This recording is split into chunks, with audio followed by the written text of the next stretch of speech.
Hey friends, Radhe Radhe. Welcome back to our channel that is Gyani politics. आज हम discuss करेंगे Indian judiciary system के बारे में और डिस्कस करेंगे what are the main function of Indian judiciary. तो फर्स्ट ऑफ ऑल आपको बता दूं, जो हमारा इंडियन जुडिशरी सिस्टम है play a crucial role in holding the rule of law and ensuring justice for all citizen. पहले इसके दो फंक्शन है। फर्स्ट ऑफ ऑल ये होल्ड करता है जो रूल ऑफ लॉ है और सुनिश्चित करता है न्याय सारे सिटीजन्स के लिए। अब इसी के साथ साथ हमारा जो जुडिशरी ऑफ इंडिया है इसके कई सारे लूप होल्स हैं, कई सारे डिसएडवांटेज हैं। पहला, ह्यूज पेंडेंसीज ऑफ केस।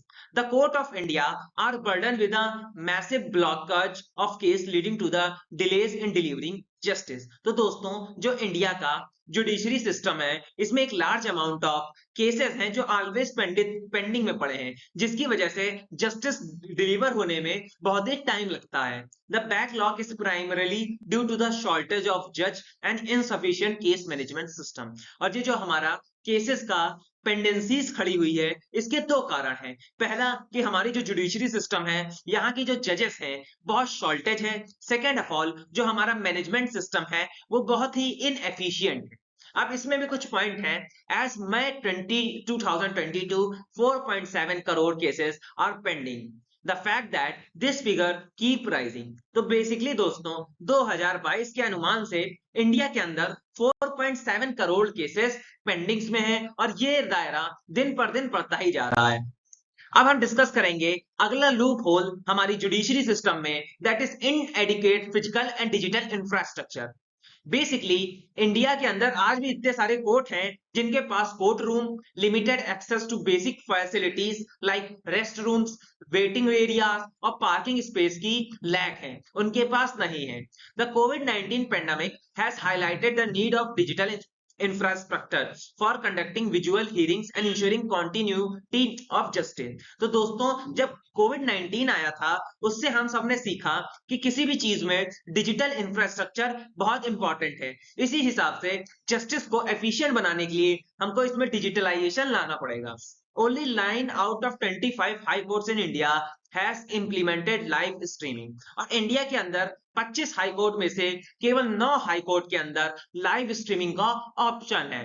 और जो इंडिया है और जो सुप्रीम कोर्ट है, live streaming is limited only constitutional cases. यहां तक दोस्तों हमारे सुप्रीम कोर्ट के अंदर जो कॉन्स्टिट्यूशनल केसेस हैं उन्हीं की लाइव स्ट्रीमिंग की जाती है।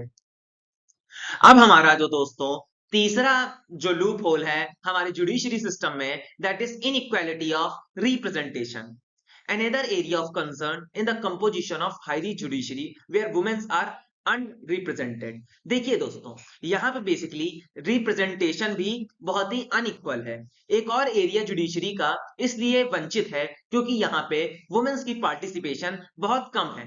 अगर हम एक डाटा समझे कि जितने भी इंडिया के अंदर जजेस हैं उसके अंदर केवल 11.5% ही वुमेन जजेस हैं। At present the supreme court has only 3 sitting women जजेस। और आज प्रेजेंट टाइम में है ना, इंडिया के अंदर केवल सुप्रीम कोर्ट के अंदर 3 वुमेन जजेस की सिटिंग्स होती हैं।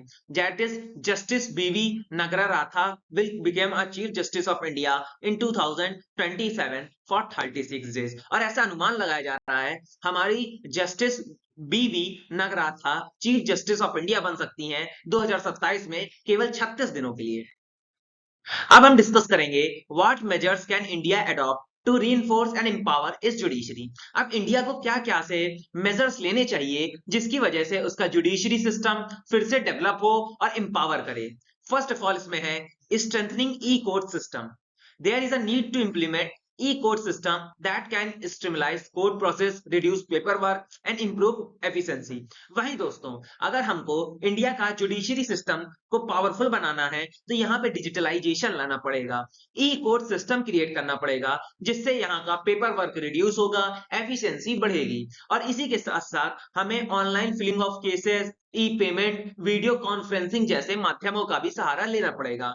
The union budget allocated 7,000 crore for third phase of courts. अब बेसिकली जो हमारी केंद्र सरकार है उसने केवल 7,000 करोड़ ये जो जुडिशरी है इसके लिए एलोकेट किए थे। And the centrally sponsor scheme by the department of justice aim to develop infrastructure facility, और सीएसएस के द्वारा भी बहुत सारे नियम और पैसा स्पेंड किया जा रहा है जिससे इंडिया की जुडिशरी को मजबूत बनाया जा सके। ट्रांसफॉर्मिंग द अपॉइंटमेंट सिस्टम, एक और दोस्तों इंडिया का लूप होल है जो जजेस की अपॉइंटमेंट सिस्टम है। अगर हमको इंडिया का जो जुडिशरी सिस्टम है उसको मोर एफिशिएंट बनाना है तो अपॉइंटमेंट सिस्टम को भी ट्रांसफॉर्म करना पड़ेगा। Vacancy must be filled immediately, necessary to stabilize and appropriate timeline.